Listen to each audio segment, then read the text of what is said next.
nano มันจะมี no emotions ถ้าจะเล่นคือ fake โอ้จริงๆมันเป็น faded memory มากๆเหมือนกันถ้าให้ก็ไม่น่านานขนาดนั้นโอ้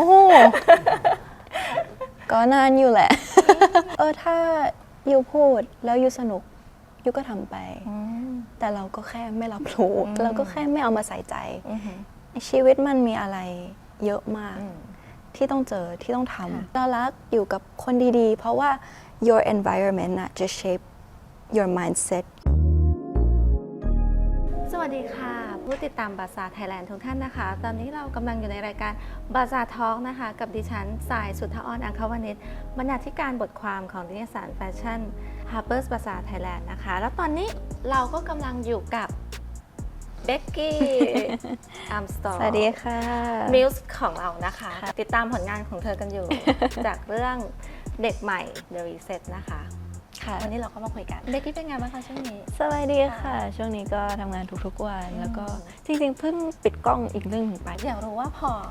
เบกกี้มาเล่นเรื่อง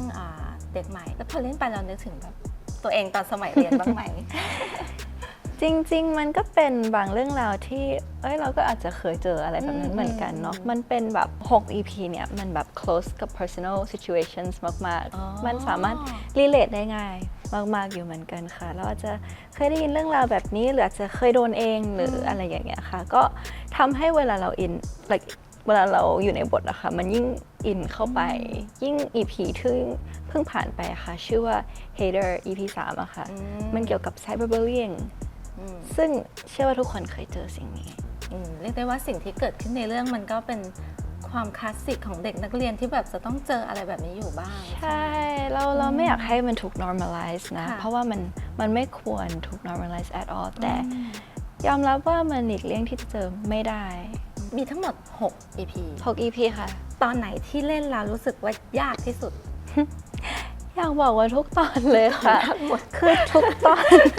มันจะมีความยากที่ไม่เหมือนกันสมมติว่ายังไม่ได้ถ่ายก็มีความยากที่ไม่เหมือนกันเหมือนตอนที่เราปูตัวละครตั้งแต่แรกๆกับ acting coach กับผู้กำกับเพราะว่าใน6 EP เนี่ยค่ะมันมี6ผู้กำกับ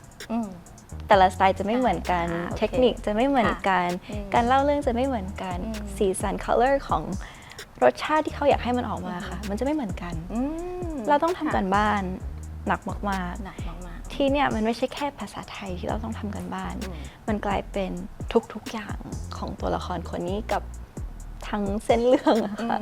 แล้วแต่ตอนคือต้องเจอแบบเพื่อนๆนักแสดงเซตใหม่ใช่ค่ะก็ทุกๆ EP ก็จะมีเพื่อนๆเซตใหม่มีนักแสดงคนไหนที่แบบพอหลังจากเล่นเรื่องนี้แล้วแบบสนิทกันมากขึ้นบ้างไหมจริงๆทุกคนน่ารักมากๆเลยค่ะก็เป็นเพื่อนใหม่หมดเลยที่เบคได้เจอตอนทำงานด้วยกันจริงๆเรื่องนี้เรียกว่านักแสดงเยอะมากค่ะแต่ว่าคงเป็นแซมมั้งคะเป็นคนที่หนูเจอตอนช่วงแคสติ้งคือพอแคสบทแนโนเสร็จใช่ไหมคะเขาบอกหนูว่ามาช่วยแคสบทสกายให้หน่อยใช่ตอนแรกเลยนี่ใช่ค่ะ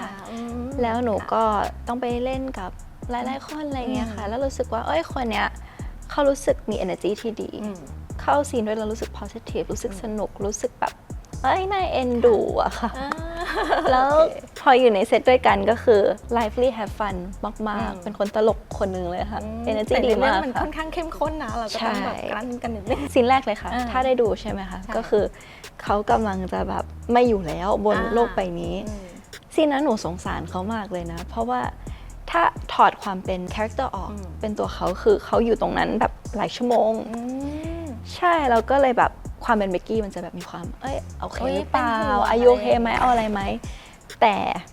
คาแรคเตอร์คือเราต้องสะใจกับสิ่งเนี้ยเราต้องยิ้มกับสิ่งเนี้ยเราจะไม่ค่อยชินแต่ความเป็นแนโนมันจะมี no emotions ถ้าจะเล่นคือ fake มันคือความ fake คือถ้าแบบมี emotion นั่นหมายถึงว่า fake อยู่ใช่มันจะความปั่นนะคะกวนใช่เบกกี้แบบจริงๆก็มีหลายฉากที่ค่อนข้างแบบน่ากลัวน่าสยองเราเป็นคนที่แบบกลัวอะไรแบบนี้เลือดหรือว่าแบบอะไรที่จริงๆกลัวเลือดนะไม่ชอบเลือดแบบเวลาเราหกล้มเป็นแผลอะไรเงี้ยก็จะไม่ชอบมองเลือดหรือเวลาใครทำแผลให้อะไรก็จะหรือเวลาแบบไปหาหมอฉีดยาอะไรเงี้ยก็จะมันเห็นเบื้องหลังด้วยมั้งคะคือดูแล้วแบบไม่รู้แหละว่าเรากลัวอยู่ใช่ค่ะถ้าย้อนกลับไปช่วงเวลา ที่เป็นนักเรียน ค่ะ ค่ะเท่าที่ทราบมาก็คือเบกกี้ก็คือมีย้ายโรงเรียนไปบ้าง ใช่ค่ะ แล้วแบบเคยมีความรู้สึกที่แบบว่าไม่มั่นใจในตัวเอง เวลาอยู่กับเพื่อนๆหรือเจอเพื่อนใหม่อะไรอย่างนี้บ้างไหมคะ ตลอดเลยค่ะ เพราะเราเป็นเด็กใหม่เสมอ อันนี้คือเด็กใหม่จริง ไม่ใช่เด็กใหม่ใน เป็น รื่อง เป็นเด็กใหม่เสมอแม้ว่าจะเป็น ค่ะ year group ไหนอะรู้สึกว่าคือสมมติว่าเราอยู่ที่หนึ่งอ่ะyear 1 ถึง year 4 ปุ๊บ เราจะเริ่มรู้สึกละเรามี friendship group เรารู้ area เรารู้ทุกอย่างแหละ แต่ดันย้าย อืม หรือมันเป็นช่วงเปลี่ยนจากGCSE ไป A levels อย่างนี้ใช่ไหมคะ ค่ะ ก็ย้ายอีก แล้วมันก็จะมีความแบบเริ่มใหม่ทุกอย่าง เพื่อนเรียนรู้ว่าโรงเรียนมันเป็นยังไงทุกอย่างมันยังไงค่ะ แต่ถ้าเป็นแนนโนก็คือย้ายอีกแบบหนึ่ง ย้ายไปเทสคนแล้วกัน ย้า ค่ะ ยไปเทสคน แต่ก็ต้องบอกว่าที่เบกกี้ย้ายโรงเรียนแบบเป็นเพราะว่าอาจจะตามแบบคุณพ่อ ใช่เหมือนแบบว่าคุณพ่อตอนเด็กจะรู้สึกว่า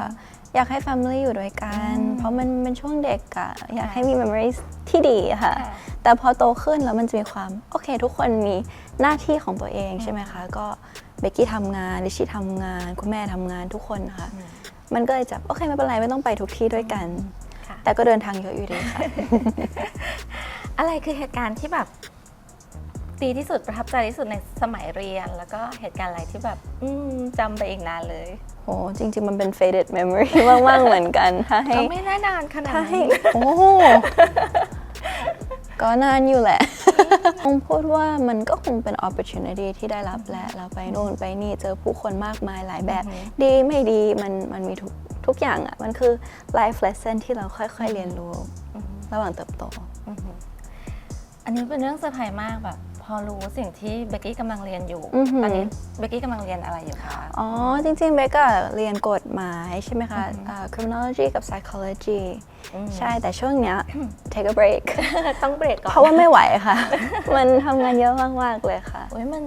เรียนเรื่องเกี่ยวกับอะไรแบบนี้นะเกี่ยวกับ ใช่ค่ะ อาชญากรรม มันน่าสนใจ นะ น่าสนใจแต่ ค่ะ จริงๆ ง่ายๆเลยค่ะ มันเกิดจากการดูซีรีส์เรื่องหนึ่ง ซีรีส์เรื่องหนึ่งโอเค สืบสวน ใช่ แต่ว่าเราเป็นคนที่สนใจอยู่แล้วว่า คนคนหนึ่งเขาคิดอะไรตลอดเวลา บางทีเจอผู้คนใหม่เราไม่พูดเยอะ แต่เราชอบมองตาเขาอะแล้วสังเกตนั่งห่างๆนะแล้วก็มองมา ได้เรื่องการวิเคราะห์อย่างนี้เนอะ วิเคราะห์ว่าเอ้ยปลอดภัยไหมคนคนนี้ แล้วแบบสิ่งที่ได้เรียนเนี่ยได้นำมาปรับกับการใช้แสดงในเรื่องนี้บ้างไหม เพราะว่ามันก็น่าจะแบบค่อนข้าง มันก็ใช้จิตวิทยาเยอะมาก มัน ๆ ใช้จิตวิทยาอยู่บ้าง เราว่า Nano ใน The Reset มันคือเหมือน mirror ของ shadow ของมนุษย์ shadow ของมนุษย์มันจะเป็นจุดที่ออกมา ตอนที่มันไม่ใช่ด้านไม่ดีนะคะ แต่มันคือด้านที่ไม่ค่อยออกมา แต่มันจะออกมาเวลาเราอยากได้อะไรบางอย่าง เราอยากเอาชนะใคร หรือเรามีความ jealousy เข้ามา competitive มันจะมีด้านนี้ออกมาที่เฮ้ยมันก็คาดไม่ถึงนะมนุษย์มันจะไปถึงขั้นไหน ก็คือแบบได้นำมาปรับใช้ด้วยกับ ใช่ เรื่อง ในทุกๆตอนก็ต้องหา shadow ของตัวละครที่เป็นเป้าหมายของเรา แล้วก็ต้องรู้เหตุผลของเขาเนาะ อือหือ ของตัวละครดีมากเลย มุมมองของเบกกี้มาก ค่ะ กว่าหลังจากที่ได้เล่นเรื่องนี้หรือว่าอะไรก็ตามเนี่ยมองเรื่องการบูลลี่ในโรงเรียนยังไงบ้าง แล้วก็เบกกี้คิดว่าแบบน้องๆในวัยเรียนเนี่ยควรปกป้องตัวเองจากเรื่องนี้ยังไงบ้าง โอ้จริงๆ มันไม่ใช่แค่ในโรงเรียนหรอกเราว่า bullying มันเกิดขึ้นได้ทุกที่ที่ทำงาน anywhere อะแต่ถ้ายกตัวอย่างในโรงเรียน มันคงเป็นอะไรที่ไม่อยากให้ใครต้องเจอ ใช่เพราะว่าแบบโรงเรียนนี่คือนั่นหมายความว่ายังเด็กกันอยู่เลย มันเป็นสิ่งที่เราต้องไปเจอทุกๆวัน สมมติว่าโอเคเราต้องไปเรียนจันทร์ถึงศุกร์ แล้วเราสมมุติว่ามันมีคนที่ทำไม่ดีกับเราแล้วต้องเจอเขาทุกวันนะแทนที่เราไปเรียนแบบสนุกมีความสุขอะมันจะกลายเป็นว่ากดดันไม่อยากไป pressure ตัวเอง